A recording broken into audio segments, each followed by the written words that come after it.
Hi, I'm Sir Dash Masong. Welcome to my Licensure Exam for Teachers Review, General Education, Part 3. Let's start! Gen Ed 11, Social Science, Philippine Government, Branches. Which branch of the Philippine government has the power to interpret laws and determine if they are constitutional? A. Executive branch, B. Legislative branch, C. Judicial branch, or D. Constitutional Commission. Again, which branch of the Philippine government has the power to interpret laws and determine if they are constitutional? A. Executive branch, B. Legislative branch, C. Judicial branch, or D. Constitutional Commission. Go. Pause this video and try to answer it on your own. Alright, the correct answer is letter C, Judicial Branch. May mga nagkakamali dito. Ang common error, letter D yung sinasagot. Okay, we will see later bakit mali yung D.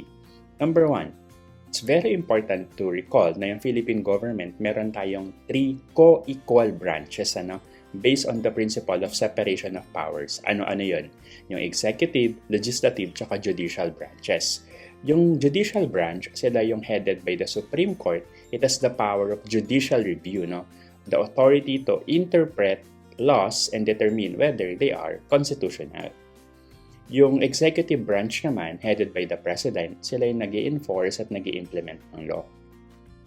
Next, yung legislative branch, yung Congress natin, sila yung sa Senate, tsaka sa House of Representatives, they make and pass law. So sila yung mga may RA, may mga House bill na naririnig kayo, Senate bill. Sir, bakit mali yung Constitutional Commission? Ano nga ba yung Constitutional Commission? Sila yung example nito yung mga COMELEC, CSC, or yung COA. They are independent bodies that handle specific constitutional functions. Okay, again, lumalabas to madalas ulit. At ang common error nga, sinasagot tong Constitutional Commission. Muli, yung Constitutional Commission, kagaya nga ng COMELEC, Civil Service Commission or COA, they handle specific functions. Yung COMELEC for the election, example naman yung COA for auditing. So, hindi sila for judicial review. That's it. See you sa next session. God bless! Gen Ed 12, English, Grammar, Subject-Verb Agreement.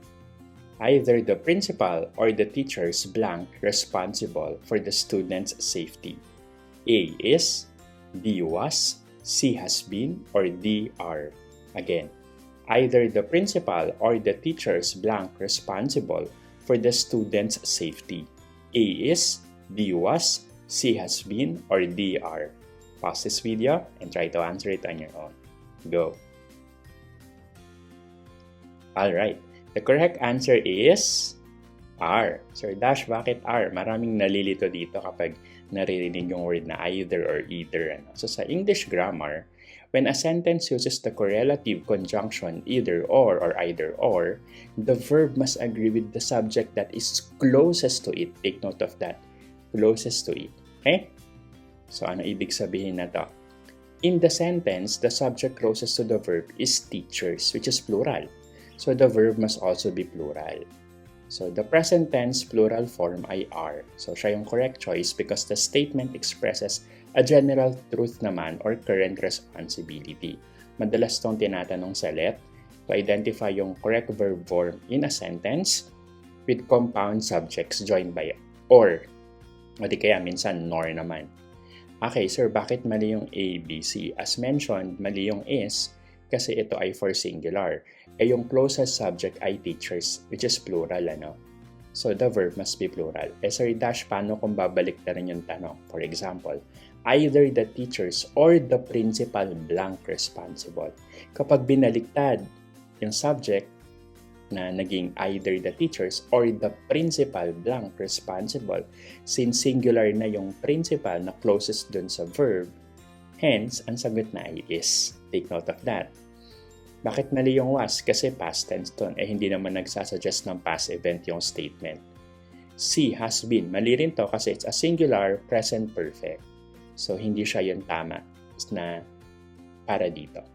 That's it. See you sa next session. God bless! Gen Ed 13, Mathematics, Percentage Increase. As school's enrollment increased from 800 students to 920 students, what is the percentage increase in enrollment? A. 10%, B. 12%, C. 15%, or D. 20%? Again, as school's enrollment increased from 800 students to 920 students, what is the percentage increase in enrollment? A. 10%, B. 12%, C. 15%, or D. 20%? Pause this video and try to solve it on your own. Alright, the correct answer is letter C, 15%. Sir, paano nga ba kinocompute itong percentage? Pag narinig na ng iba yung percentage, nahihirapan na. Madali lang naman to. Again, there are many ways to solve this. It's up to you depending on your math skills. So, ibibigay ko dito yung step-by-step solution. Number 1, recall muna natin kung paano ba sinasolve to. So, ang first ay identify yung original value tsaka yung new value. From the statement, yung original value ay 800. Yung new value naging 920. So, tingnan natin yung formula ng percentage increase. Yung percentage increase formula ay new value minus original value all over original value. Yung quantity nun, multiply mo sa 100%. Again, that's the quantity of new value minus original value all over original value. Yung difference nila i-divide mo sa original value. Then, multiply by 100%. Okay. So, i-plug in natin yan. So, ang original value ay 800, new value ay 920. So, that would be 920 minus 800 all over 800. Then, yung quotient nila, multiply mo sa 100%. So, i-minus muna natin. 920 minus 800 ay 120. So, you now have 120 over 800. Then, multiply by 100%. Again, there are so many ways to solve it. So, step by step, pwede mo nang kunin mo yung greatest common factor, which is 40. Ng 120 tsaka ng 800. So, pag dinivide mo yon, 120 divided by 40 over 800 divided by 40, that's 3 over 20. Pag dinivide mo, 3 over 20 is 0.15. Last step, multiply it by 100%. So, 0.15 times 100 is 15%. That's it. See you sa next session. God bless. I suggest i-practice mo yung pag-solve ng percentage kung dun ka nahihirapan. Again, that's it. See you sa next session. God bless. Gen Ed 14, Science, Earth's Layers. Which layer of the Earth is composed primarily of solid iron and nickel? A. Crust, B. Mantle, C. Outer core, or D. Inner core? Again, which layer of the Earth is composed primarily of solid iron and nickel? A. Crust, B. Mantle, C. Outer core, or D. Inner core? Pause this video and try to answer it on your own. Alright, the correct answer is D. Inner core. I-recall natin, di ba yung Earth meron siyang 4 main layers? Ito nga yun, yung crust, mantle, outer core, and inner core. Yung inner core ay yung Earth's innermost layer and is composed primarily ng solid iron and nickel. Bakit solid? Due to the immense pressure at the center of the planet despite the extremely high temperatures. Sir, bakit mali yung A, B, C? Isa-isahin natin. Yung crust, incorrect kasi ito ay thin, rocky layer composed of rocks. No? Hindi siya primarily composed of iron and nickel. Again, yung crust po ay thin, rocky outer layer.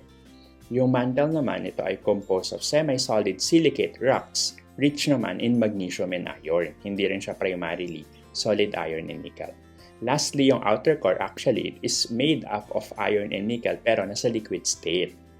Bakit? Dahil sa relatively lower pressure.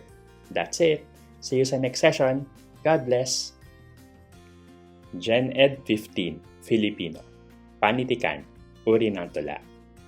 Ang tula na may tiyak na sukat at tugma tulad ng awit na may 12 pantig at korido na may 8 pantig ay tinatawag na blank. A. Malayang taludturan, B. Tradisyonal na tula, C. Awit, or D. Korido. Again, ang tula na may tiyak na sukat at tugma tulad ng awit na may 12 pantig at korido na may 8 pantig ay tinatawag na blank. A. Malayang taludturan, B. Traditional na tula, C. Awit, or D. Korido? Pause this video and recall your panitikan. Alright, the correct answer is letter B, traditional na tula. Baka may mga nalito. Recall natin, sa panitikang Pilipino, yung traditional na tula ay mayroon tiyak na sukat at tugma. Ano ba yung sukat? Yung sukat yung pare-parehong bilang ng pantig sa bawat taludtod. Yung tugma naman yung magkakatunog ng mga salita sa dulo ng taludtod. Yung awit, meron siyang 12 pantig. Yung korido, meron siyang 8 pantig. Sila ay mga tiyak na halimbawa ng tradisyonal na tula.